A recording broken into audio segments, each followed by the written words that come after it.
네, 안녕하세요 여러분. 주제 선택 위아 메이커스 5차 시 수업을 해보도록 하겠습니다.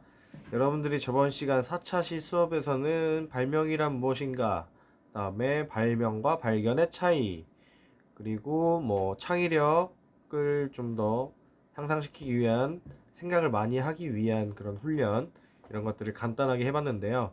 오늘은 발명을 어떤 과정을 통해서 할 수 있는지 그런 것들을 한번 알아보도록 하겠습니다. 여러분들도 요 단계별로 쭉 오늘부터 하면서 과연 나도 발명이라는 걸 할 수 있을까? 네, 여러분들도 다 할 수 있습니다. 네, 그 과정들을 설명드릴 테니까 차근차근 따라오면서 생각을 많이 하는 훈련을 해보도록 하겠습니다. 네, 지금 이 그림 보이시나요? 이 그림에서는 어, 화장품인지 샴푸통인지 잘 모르겠는데 샴푸통 같으네요. 네, 샴푸통을 쓰는데 우리가 일상적으로 많이 겪는 문제점이 여기서 발견이 되고 있습니다. 여러분들도 사용하다가 나는 아예 불편한 점 하나도 없어. 난 그냥 되는 대로 살아. 하는 사람들은 발명을 할 수가 없어요. 생활에서 불편한 점, 그 다음에 뭐 어려운 점, 위험한 거 이런 것들을 잘 캐치해내는 그런 훈련이 잘 되어 있어야지 발명을 잘 할 수가 있습니다. 뭐 우린 다 적응하고 살면은 뭐 인간은 다 적응하면서 살지만 좀 더 편리하게 살 수 있는 방법들을 계속 연구하고 만들어내는 게 발명이거든요. 그 첫 번째 단계가 바로 이 불편한 점을 찾는 단계예요. 이거를 잘해야지 발명의 첫걸음이라고 할 수 있거든요. 자, 이 그림에서는 샴푸통을 쓰다가 밑에 조금밖에 안 남았을 때, 바닥 부분에 조금밖에 안 남았을 때는 이렇게 손으로 뒤집어 가지고서 뚜껑 열고 뒤집어서 이렇게 할 수밖에 없는, 나오게 할 수밖에 없는 문제점, 그런 상황을 지금 제시를 했어요. 그럼 여러분들은 과연 이런 상황에서 어떻게 하냐? 대부분 사람들이 이렇게 해결하죠. 여기 이 여자 나온 그림처럼 뚜껑을 열고 기울여 가지고서 탈탈 털어 가지고 하는. 근데 이 과정이 굉장히 불편해요. 그럼 나는 이거를 어떻게 하면은 좀 더 편리하게 쓸 수 있을까? 이런 것들을 이제 고민하는 거에서부터 이제 시작이 되는 거죠. 그래서 요거를 이제 개선해서 나온 발명품의 한 예시를 하나 보여드릴 거예요. 결국 이 사람은 그 거기 있는 연결되어 있는 빨대 호스 부분을 바닥에 닿을 때 이렇게 낮게 닿아 있으면은 그게 빨아들이지 못하니까 그 아랫부분을 움푹하게 만들어 가지고서 고일 수 있게끔 만들어서 이 문제점을 해결을 한 예시예요. 굉장히 좋은 아이디어죠. 그래서 이게 시중에도 이게 팔리고 있는 건데, 뭐, 모든 제품들이 이걸 적용하진 않았어요, 물론. 뭐 이렇게 하기 위해서는 다른 기존에 하던 생산 라인을 바꿔가지고서 새롭게 생산하고 뭐 이런 금전적인 문제가 있기 때문에 아마 모든 기업들이 다 이렇게 따라하진 않을 텐데 이것도 한 발명의 한 예시예요. 아까 똑같은 문제 상황이 주어졌을 때도 해결하는 방법이 이런 방법도 있고 또 여러분들이 생각하는 다른 방법이 생길 수도 있어요.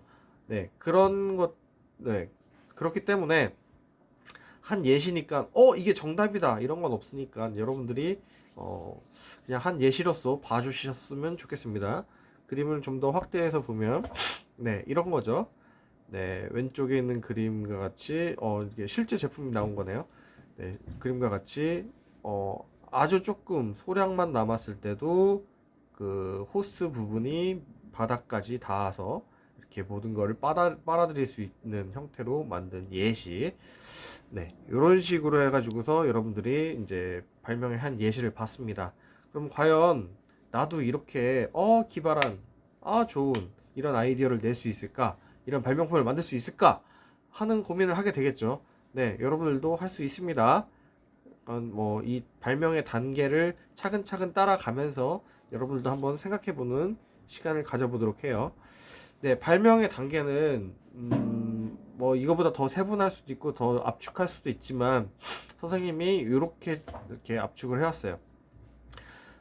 첫 번째 문제 찾기, 두 번째 문제 정의하기, 세 번째 해결 방법 찾기, 그 다음에 아이디어 스케치, 그 그다음에 선행기술 조사, 아이디어 개선, 대안평가, 시각화, 모델링, 시제품 제작 이렇게 쭉 발명의 단계가 세분화하면은 이렇습니다. 근데 오늘은 여러분들이 발명을 하는 훈련이 안 돼 있기 때문에 이 중에서 1번, 2번 문제 찾기와 문제 정의 단계, 정의하기 요것만 해보도록 할 거예요. 요것만 잘해도 이게 발명의 첫걸음이라고 할 수 있어요. 나는 일상생활에서 불편한 점이 하나도 없어 하는 사람은 절대로 발명을 할 수가 없습니다. 네. 그러니까 요 문제를 찾고 정의하는 요거는 어떻게 하는 건지 그거를 한번 차근차근 알아보도록 해요. 자, 문제는 여러분들이 주변에서 찾는 게 가장 쉬운 방법이에요.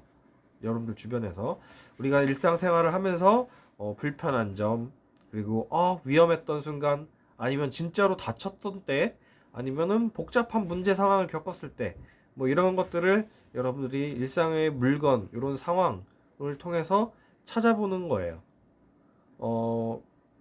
여기 이제 그림의 예시로 나온 거는 라면을 먹을 때, 이렇게 큰 냄비에다가 끓이고 그릇에다가 이렇게 옮겨 담을 때, 국물이 이제 흘린다든가, 아니면 이렇게 면이 계속 쭉 따라오기 때문에 결국 국물이 흘리는 거죠. 면이 흐른다든가, 뭐 하는 이제 문제 상황을 이 사람은 받아들인 거예요. 아, 이거 정말 문제다. 아이고, 불편해. 라고 이렇게 느낀 거예요. 요거가 이제 발명의 시작인 겁니다. 여러분들도 지금 뭐 똑같은 경험 많이 있을 거예요. 뭐 여학생들 같은 경우는 뭐 고데기 하다가 손을 딘다든가, 아니면은 뭐 남학생들 같은 경우는 뭐가 있을까요?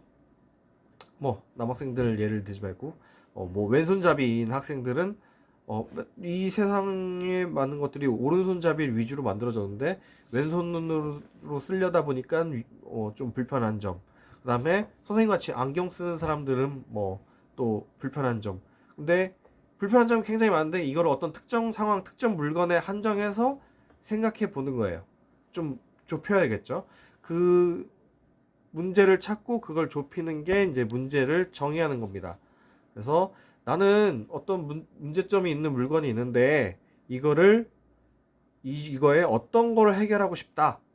이 해결할 범위를 굉장히 좁히는 거예요. 여러분들이 뭐 스마트폰을 쓰거나 뭐 컴퓨터를 쓸 때 뭐 문제점 찾고자 하면은 굉장히 많이 있죠. 뭐 마우스, 뭐 컴퓨터를 쓰는데 마우스 쓰는데 뭐 손목이 아프다, 뭐 제대로 뭐 드래그가 안 된다, 뭐 한 손에 안 잡힌다, 뭐 등등등등 문제는 너무 많지만 그 중에서 내가 꼭 이거는 해결하고 싶다 하는 문제를 찾는 거, 문제를 찾아서 정의하는 거, 이게 이제 포인트라고 할 수 있습니다. 그래서 문제 정의하기 단계에서는 범위를 상당히 좁혀서 나는 요거를 해결하기 위한 그거를 이제 찾는 그런 훈련을 해야 되는 거죠. 그래서 좀 전에 예시를 들었던 거에 이제 어떤 학생이 한 건데, 이 사람은 면을 커팅할 수 있는 국자를 만들고 싶다. 면이 가장 큰 문제니까 면이 잘라내면은 그 국물이 튀는 거 이런 것들을 해결할 수 있지 않을까 해가지고서 이렇게 문제를 정의를 한 겁니다. 이렇게 문제를 찾고 어떤 생활에서 불편한 걸 어떤 물건을 찾고 그거에서 내가 꼭 해결하고 싶은 문제를 이제 범위를 좁히는 거, 요거를 잘하는 것만으로도 여러분들이 발명의 첫 단계라고 할 수 있으니까 여러분들이 오늘은 이거를 한번 해보도록 할게요. 그러면은 나는 소재 찾기가 너무 어려워요 하는 사람들을 위해서 선생님이 여러분들이 일상생활에서 겪을 법한 여러 가지 문제 상황을 좀 몇 개를 가져와 봤어요. 뭐 화장실에서 휴지를 쓸 때 뭐 휴지가 막 풀려가지고서 뭐 흐를 수도 있고, 내가 원하는 뭐 낭비되는 부분이 또 있을 수 있고, 뭐 물에 젖는 부분 화장실에 쓰니까 등등, 뭐 화장지 휴지 하나만 해도 여러 가지 문제 상황이 당연히 있을 거예요. 뭐 그다음에 뭐 명찰, 벽걸이 시계, 단추, 뭐 추파춥스 먹을 때, 사탕 먹을 때, 고데기, 닭꼬치, 청소 도구, 텀블러 여러 가지 모든 이 세상에 있는 모든 물건은 다 문제가 있어요. 근데 거기서 내가 문제점을 못 찾는 거지. 적응하면서 사는 거지. 그래서 이 예시들을 쭉 한번 읽어 보시고 여기에서 뭐 여기 있는 것뿐만 아니라 여러분들이 그냥 일상생활 하면서 겪는 문제도 좋습니다. 여기에서 내가 꼭 해결하고 싶은 문제는 뭔가 하는 거를 찾는 시간을 오늘은 가져보도록 하겠습니다. 근데 뭐 결국 목적은 여러분들 일상생활을 좀 편리하게 하기 위함인데 선생님은 여러분들이 이 발명의 과정을 통해서 좋은 아이디어를 더 많이 내고 새로운 발명품을 만들어서 어, 뭐 대회도 나아가 보고 뭐 이제 2학기 때 교내 발명대회가 또 있어요. 그리고 학생을 대상으로 한 발명대회가 굉장히 많이 있어요. 물론 상금도 굉장히 많고 상품도 굉장히 많고 뭐 이런 대회들이 되게 많이 있는데 그것도 초, 중, 고 학생들을 위한 발명대회가 굉장히 많은데 요런 데도 나가봤으면 하는 그런 바람이 있어서 요 과정을 소개를 하는 겁니다.